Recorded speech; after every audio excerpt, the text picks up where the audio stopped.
과학자들은 지구 외의 장소에서 생명을 찾을 때 가장 먼저 물의 존재를 확인합니다. 그 이유는 지구에 있는 많은 생명체들이 물을 기반으로 살아가고 있기 때문입니다. 물론 우리의 상식에서 벗어나는 생명체가 우주 어딘가에 존재할 가능성도 있습니다. 하지만 확실하게 증명된 환경에서 생명을 찾는 것이 확률적으로나 비용적으로나 더 효율적이죠. 얼마 전에 이러한 기준으로 생명이 존재할 수 있는 태양계의 가장 유력한 행성 4개를 소개해드렸던 적이 있었는데요. 그 중에서도 가장 가까운 화성에서 대량의 소금물이 발견되었다는 소식이 들어왔습니다. 2018년에 과학자들은 화성의 남극 아래에 물이 존재할 수 있다고 보고했습니다. 약 20km 크기의 거대한 호수가 이곳에 있을 것으로 추정되었죠. 당시에 꽤 놀라운 소식이었지만 아쉽게도 100% 신뢰하기엔 증거가 조금 부족했습니다. 그 이후로도 과학자들은 더 많은 데이터를 수집하여 이 지역을 계속 분석해 왔는데요. 얼마 전에 완료된 연구 결과에 따르면 과거에 발표했던 호수의 증거를 확보했을 뿐만 아니라 3개의 호수를 추가로 더 발견했다고 합니다. 그래서 이 지역에는 총 4개의 지하 호수가 존재하고 있는 것으로 확인되었습니다. 참고로 과학자들은 마르시스라고 하는 레이더 장비를 사용해 지하 호수를 발견했는데요.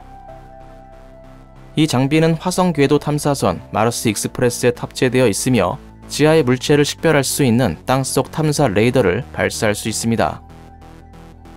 지하에서 이 레이더가 반사되는 방식과 패턴을 통해 이것이 바위인지 얼음인지 아니면 액체인지를 구별할 수 있죠. 이 방법은 신뢰도가 아주 높아서 지구에 있는 빙하 호수를 찾는데도 종종 이용되기도 합니다. 암튼 과학자들은 이 장비를 통해 화성의 남극 1km 아래에서 액체 형태의 물을 의미하는 반사 신호를 식별했습니다. 발견된 4개의 호수들은 약 75,000제곱킬로미터에 걸쳐 위치하고 있었는데요. 이 중 가장 큰 중앙 호수는 30km에 달했으며 수 킬로미터에 이르는 3개의 작은 호수로 둘러싸여져 있었습니다. 그런데 가만히 생각해보면 뭔가 좀 이상합니다. 이 지역의 온도는 영하 113도로 엄청나게 낮기 때문에 지하에 있는 물도 당연히 얼어 있어야 합니다. 하지만 이곳의 호수는 분명히 액체 형태로 존재하고 있었죠. 그렇다면 어떻게 해서 화성의 지하 호수는 얼어붙지 않고 액체 형태로 존재할 수 있었던 걸까요? 이에 대해서 과학자들은 호수가 소금물이기 때문에 가능했다라고 답했습니다. 사실 화성의 지표면에는 과염소산염이라는 화학 물질이 흔하게 존재하고 있는데요. 간단히 말해서 이 물질은 소금과 비슷한 물질이라고 생각하면 됩니다. 만약 충분한 양의 과염소산염이 지하 호수에 녹아 있다면 화성이 아무리 추워도 얼지 않을 수 있습니다. 그런데 지표면에 있는 과염소산염이 어떻게 해서 지하 호수에 녹아 있는 상태로 존재하는 걸까요? 사실 먼 과거의 화성은 지금과 다르게 지표면에도 많은 물이 존재하고 있었습니다. 화성에서 발견된 협곡이나 말라버린 웅덩이 그리고 해안선 등의 흔적이 당시의 환경을 잘 말해주고 있죠. 이 당시 상당량의 과염소산염이 화성의 지열에 의해 물에 녹아들었을 가능성이 높습니다.